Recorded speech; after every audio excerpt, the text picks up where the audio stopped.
मौर्य काल के पश्चात अब हम थोड़ा सा आगे बढ़ते हैं और आगे बढ़ते हैं मौर्योत्तर काल पर। मौर्योत्तरकालीन जो आर्थिक प्रणालियां हैं उसको समझने के पहले हमें कुछ राजनीतिक संदर्भों पे बात करनी पड़ेगी। देखिए, मौर्योत्तर काल मौर्य काल की तरह एक केंद्रीकृत साम्राज्य का दर्शन हमें नहीं करवाता है, बल्कि यहाँ पर छोटे छोटे राजवंश नजर आते हैं।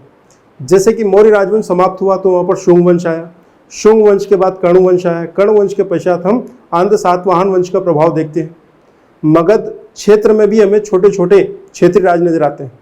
वहीं दूसरी तरफ इस समय मौर्य काल के पश्चात मध्य एशियाई क्षेत्रों से कई विदेशी आक्रमण हुए, यूनान से भी आक्रमण हुए। ध्यान दीजिए तक शक, कुषाण, पहलव ये से आक्रमणकारी हैं जो कि उत्तर पश्चिमी सीमा प्रांत क्षेत्रों से होते हुए भारत की तरफ आगे बढ़ते हैं और ये अलग अलग क्षेत्रों में अपनी क्षत्रपियां या अपने क्षेत्रों का या अपने राज्यों का निर्माण करते हैं। आपने नाम सुना होगा कनिष्क का, एक भारतीय शासक है, परंतु आपको जानकर आश्चर्य होगा कि कनिष्क एक कुषाण शासक था और कुषाण वस्तुतः एक आक्रमणकारी जाति थी जो भारत आए। बाद में ये शासक भारत में ही रच बस गए और इस तरह से रचे बसे कि इनको कहा गया इंडो ग्रीक। ऐसे यूनानी शासक जो भारत में आकर भारतीय रंग में रंग गए, भारतीयों को ही उन्होंने अपना भाई बंधु, अपने परिवारजन माना, भारत को ही अपना घर मान लिया और हमने भी उन्हें एक्सेप्ट किया। आज कनिष्क एक भारतीय शासक, हम गर्व से उनका नाम लेते हैं। ध्यान दीजिए, ये एक ऐसा समय है जहां पर एक केंद्रीकृत वृहद अखिल भारतीय साम्राज्य भले ही ना नजर आए, किंतु यहां पर बड़े स्तर पर आपको तीव्र आर्थिक गतिविधियां दिखाई देती। गुप्त काल के बारे में कहा जाता है कि गुप्त काल एक स्वर्ण काल था। सांस्कृतिक भाषाई दृष्टिकोण से आप गुप्त काल को स्वर्ण काल कह लें, परंतु अगर आपसे कोई पूछे कि प्राचीन भारतीय इतिहास में आर्थिक दृष्टिकोण से स्वर्ण काल कौन सा था, तो आंसर क्या देना होगा आपको? मौर्योत्तर काल, क्योंकि इस समय आप तीव्र आर्थिक गतिविधियां देखते हैं। यहां पर विदेश व्यापार भी अपने उत्कर्ष पर है। पेरिप्लस ऑफ द एरिथिन्स का लेखक हो या प्लिनी हो, ये विदेशी लेखक है।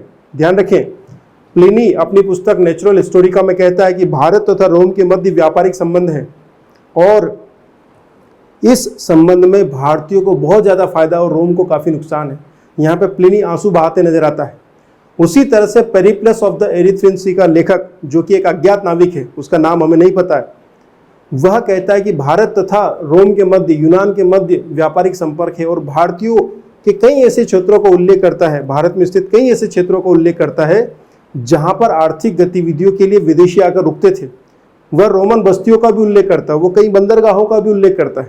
इस तरह से हमें समझ में आता है कि मौर्योत्तर काल में आर्थिक गतिविधियां काफी बढ़ी और जब मौर्योत्तर काल में आर्थिक गतिविधियां बढ़ेंगी तब हमें यहां दिखाई देगा कि यहां पर मुद्रा प्रणाली का विकास भी होता नजर आएगा। वास्तविक अर्थों में, ध्यान रखें, वास्तविक अर्थों में अगर आपसे कोई पूछे कि भारत में सिक्के या मुद्रा या कॉइन या मनी सिस्टम का आरंभ कहां से होता है, तो आप कह सकते हैं कि मौर्योत्तर काल से, क्योंकि पहला ऐसा समय था ये जहां पर सिक्कों पर लेख उत्कीर्ण करवाना तथा शासकों की आकृतियां उत्कीर्ण करवाना आरंभ हुआ। सिक्कों की पहचान क्या है? राजकीय संरक्षण में या राजा द्वारा जारी हो, उस पर राजा का उल्लेख हो तथा उस पर राजा के चिन्ह या आकृतियां उत्कीर्ण हो। ये सारी विशेषताएं पहली बार आपको मौर्योत्तर काल में दिखाई देती है। यही कारण है कि मौर्योत्तर काल को ही वास्तविक मुद्रा प्रणाली का आरंभ करता समय माना जाता है। ध्यान दीजिएगा बच्चों की मौर्योत्तर काल में जो मुद्रा प्रणाली है वो कहीं ना कहीं इन राजवंशों के साथ संयोजित होती है। एक तरफ इंडो ग्रीक शासक है, दूसरी तरफ कुषाण शासक है, आंध्र सातवाहन शासक है। इन सभी ने मुद्रा प्रणाली में कुछ ना कुछ विकास किया है। हम एक एक करके इनको देखेंगे। उससे पहले आप ये देखिए कि पहली बार मौर्योत्तर काल में ही कुछ ऐसे प्रश्नों की तरफ ध्यान दीजिए, ऐसे तथ्यों की तरफ ध्यान दीजिए जो कि आपसे सीधे प्रश्न के रूप में पूछ लिए जाते हैं। जैसे कि मौर्योत्तर काल में सबसे पहली बार इंडो ग्रीक शासकों ने सोने के सिक्के जारी किए। ध्यान दीजिएगा, मौर्य काल में मैंने आपको कहा था कि एक भी सोने का सिक्का नहीं मिला है या उसका उल्लेख नहीं मिला है। वहां पर आपको पर्ण मिलता है, चांदी का सिक्का, माशक तथा कांकड़ी मिलते हैं, किंतु कोई भी सोने का सिक्का नहीं मिलता। पहली बार इंडो ग्रीक शासकों ने मौर्योत्तर काल में सोने के सिक्के जारी किए हैं। ये मौर्योत्तर काल की विशेषता है। इसी समय हम ये देखते हैं बच्चों की जो लेख लिखे गए उनमें द्विभाषा का प्रयोग किया गया। अब ये द्विभाषा क्यों प्रयोग में हो रही है इसको समझ लीजिए थोड़ा सा। अब यहां पर यूनानी शासक आए हैं, ध्यान दीजिए, ग्रीक शासक आए हैं, तो बहुत सारे ऐसे लोग हैं जो कि यूनानी या रोमन भाषा को जानते हैं, रोमन लिपि को जानते हैं, वह भारतीय लिपि या भाषा को नहीं जानते। वहीं बहुत सारे ऐसे भारतीय हैं जो कि रोमन लिपि या यूनानी भाषा को नहीं जानते। तब इन्होंने ऐसे लेख उत्कीर्ण करवाए सिक्कों पर जो कि 2 भाषाओं में होते थे, ताकि दोनों ही भाषाओं को समझने वाले लोग उनको एक्सेप्ट कर सके। ध्यान दीजिए, ये भारत की सामाजिक संस्कृति का निर्माण होता हुआ नजर आ रहा है। आज भारत में कई भाषाएं हैं, कुछ ऐसी भाषाएं जिनको हम राजकीय भाषा के रूप में जानते हैं। संविधान की 8वीं अनुसूची में 22 भाषाओं का उल्लेख है, ये राजकीय भाषाओं के रूप में, जिनको हम राजभाषा बोलते हैं। इसके अतिरिक्त भी कई ऐसी भाषाएं हैं जो कि हमारे क्षेत्रों में बोली जाती है तथा उनकी अपनी लिपियां भी हैं। ध्यान दीजिए, इस समय पहली बार द्विभाषिक लेख युक्त सिक्के जारी हुए। लेख युक्त सिक्के भी इसी समय के हैं और एक साथ 2-2 भाषाओं में, 2-2 लिपियों में लेख इसी समय आपको दिखाई देंगे। इसके अतिरिक्त आप ये भी जानते हैं कि इसी समय शासकों की आकृतियां भी उत्कीर्ण कराई गई। इसके अलावा हम ये देखते हैं बच्चों की इस समय जो हिंद यूनानी शासक थे और उन्होंने जो सोने के सिक्के जारी किए, उनका एक पर्टिकुलर नाम मिलता है और वो नाम है स्टेटर। स्टेटर क्या थे? मौर्योत्तर काल में हिंद यवन शासकों द्वारा जारी किए गए सोने के सिक्के। अब हम थोड़ा सा आगे बढ़ते हैं बच्चों और ये देखते हैं कि जब हम कुषाण शासकों की बात करें तो मौर्योत्तर काल में कुषाण शासकों ने सर्वाधिक शुद्ध सोने के सिक्के जारी किए। इसका मतलब क्या है? इसका मतलब ये है कि जब हम कहते हैं कि ये सोने का सिक्का है हमारा, तो उसमें कितना ग्रेन या यूं कहें कि कितना सोना है और कितना वास्तविक सोना है, वो किस कैरेट का है। क्या वो 20 कैरेट का है, 22 कैरेट का है या 24 कैरेट का है? ये सोने की शुद्धता का मापक है। कैरेट क्या है? सोने की शुद्धता का मापक। मैं केवल ये कहना चाह रहा हूं कि मान लीजिए कि कुषाण शासकों ने जो सोने के सिक्के जारी किए उसमें शुद्ध सोना कितना है, गुप्त शासकों ने सोने के सिक्के जारी किए उसमें शुद्ध सोना कितना है, कितने प्रतिशत मात्रा में है। अगर इसको आधार बनाया जाए, सोने की शुद्धता को आधार बनाया जाए, तो आपको मिलेगा कि कुषाण शासकों ने भारतीय इतिहास में सर्वाधिक शुद्ध सोने के सिक्के जारी किए। अब दूसरी महत्वपूर्ण बात, क्या इसका मतलब है कि सर्वाधिक मात्रा में भी उन्होंने सोने के सिक्के जारी किए? तो उत्तर है नहीं। सर्वाधिक मात्रा में सोने के सिक्के जारी किए थे गुप्त शासकों ने। कुषाण शासकों ने शुद्ध सोने के सिक्के जारी किए, गुप्त शासकों ने सर्वाधिक मात्रा में सोने के सिक्के जारी किए। यहां पर आप कंफ्यूज होते हैं, इसलिए मैंने इसको 2 बार बताया है। शुद्धता की बात आए तो आपको कुषाण शासक या कनिष्क की तरफ जाना है, मात्रा की बात हो तो आपको जाना है गुप्त शासकों की ओर। आगे बढ़ते हैं। मौर्योत्तर काल में ही आंध्र सातवाहन शासकों ने भी कुछ सिक्के जारी किए और महत्वपूर्ण बात है कि उन्होंने ये सिक्के जारी किए लेड या सीसा से।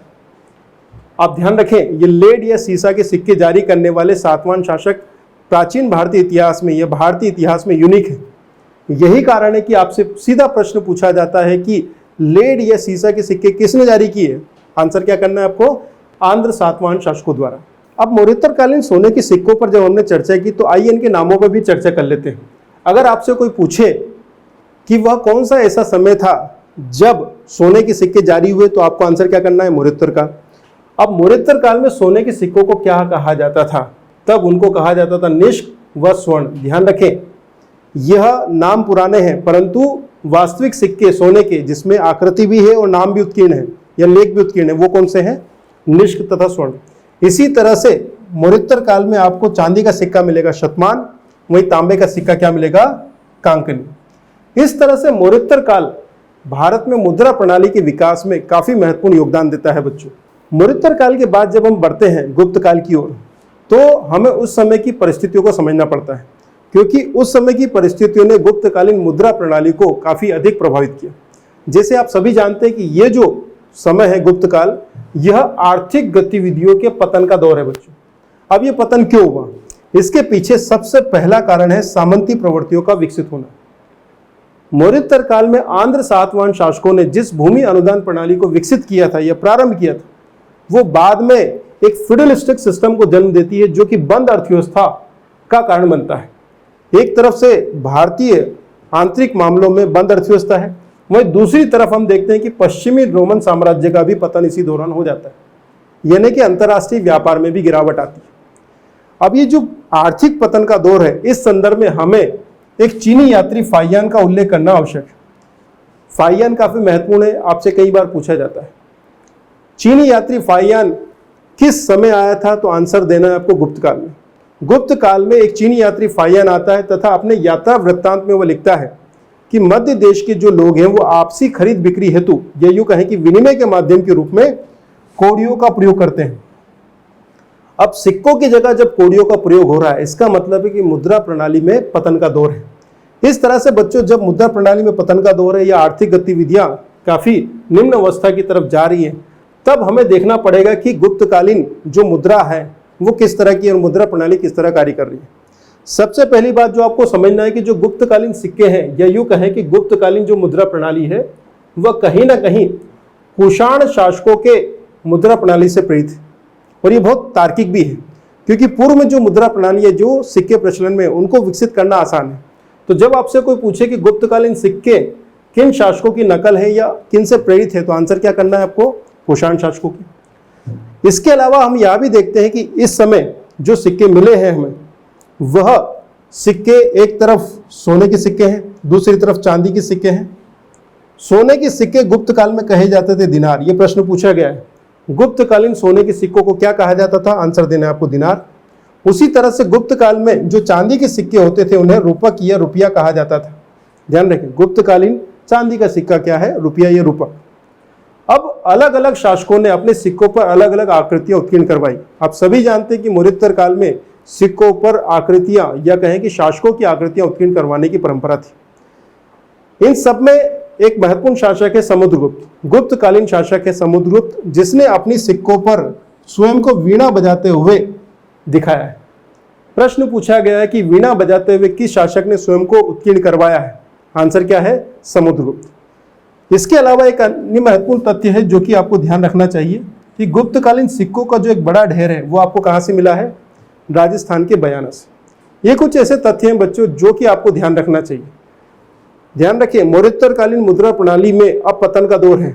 सिक्कों की मात्रा काफी कम हो रही है। हालांकि अगर आपसे कोई पूछे कि सर्वाधिक मात्रा में सोने के सिक्के किसने जारी किए, तो वो गुप्त शासक है।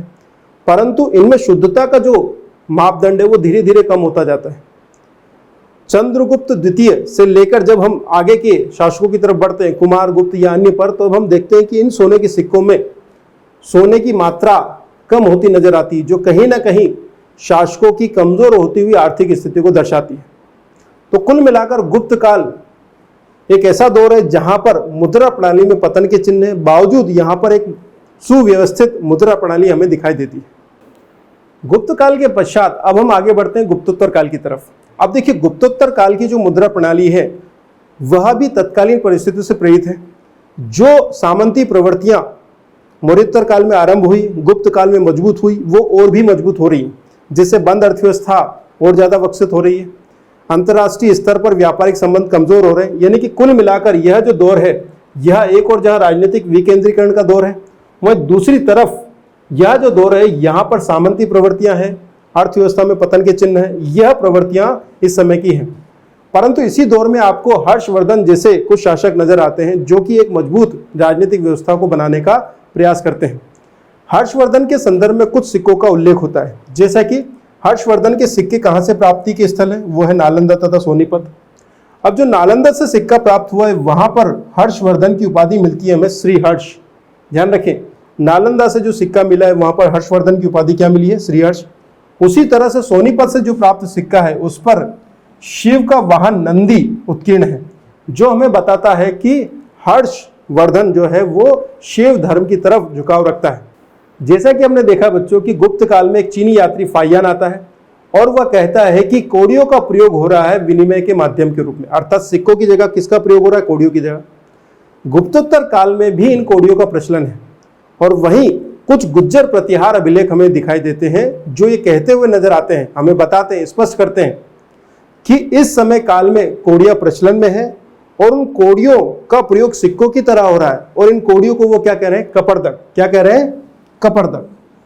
अब ध्यान रखें, कपर्दक क्या है? ये प्रश्न सीधा आ सकता है, ये टर्मिनोलॉजी की तरह आ सकता है। कपर्दक क्या है? तब आपको आंसर क्या देना है? गुप्तोत्तरकालीन सिक्के, या फिर गुप्तोत्तरकालीन सिक्के जो कि कौड़ियों के रूप में होते थे, वो क्या कहे गए? कपर्दक। इस तरह से गुप्तोत्तर काल में बच्चों हम मुद्रा प्रणाली में पतन के चिन्ह देखते हैं। अब ध्यान ये रखना है कि गुप्तोत्तर काल के पश्चात मध्यकाल का एक ऐसा समय आता है जहां पर विदेशी आक्रांताओं के रूप में अरब आक्रमण के पश्चात तुर्की आक्रमण आता है। और तुर्की आक्रमण के दौर में हम सल्तनत की स्थापना देखते हैं।